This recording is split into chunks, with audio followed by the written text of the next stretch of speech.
ఈ సృజనాత్మకత అనేది పిల్లలు స్వీయ రచన సొంతంగా వ్యక్తీకరించినట్టు సృజనాత్మకత కూడా సొంతంగానే వ్యక్తీకరించాలి. ఇది సొంత క్రియేషన్ ఇంకిది. కాబట్టి ఆ క్రియేషన్ పిల్లలతోటి సాధ్యమైద్దా అంటే అవుతుంది అది. ఎందుకంటే ఎవరో కవి అన్నట్టు, ఆదిమ కాలం నందు ఆనది తీరాలందు గూడులు నిర్మించి జనం గుంపు గూడి బ్రతుకునప్పుడు ఆకలి మంటల మాటున ఆకలి తీరే వేటలో అలమట చెందే ఊపిరి అలసటయే మొదటి పాట. అంటే గూడాలలో నిర్వహించేటువంటి ఆదిమానవుడు కూడా అలసట మర్చిపోవడానికి పాటలు సృష్టించుకున్న భాష మనది.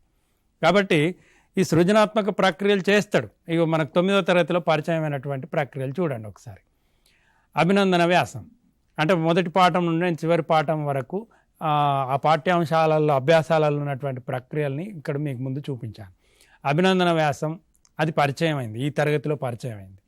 కవిత కింది తరగతుల్లో పరిచయం అయింది. గేయం కూడా కింది తరగతుల్లో పరిచయం అయింది. అట్లాగే లేఖ కింది తరగతుల్లో పరిచయం అయింది. ప్రశ్నావళి, కథ ఇవి కూడా కింది తరగతిలోవే. కరపత్రం 9వ తరగతిలో పరిచయం చేయబడ్డది. ఏకపాత్రాభినయం, శర్మిష్ఠ ఏకపాత్రాభినయం రాయమని అది ఇందులోనే పరిచయం చేయబడింది. వ్యాసం అది కింది తరగతుల నుండే. ప్రసంగ వ్యాసం అనేది పరిచయం చేయబడ్డది. సంభాషణ కింది తరగతిలో.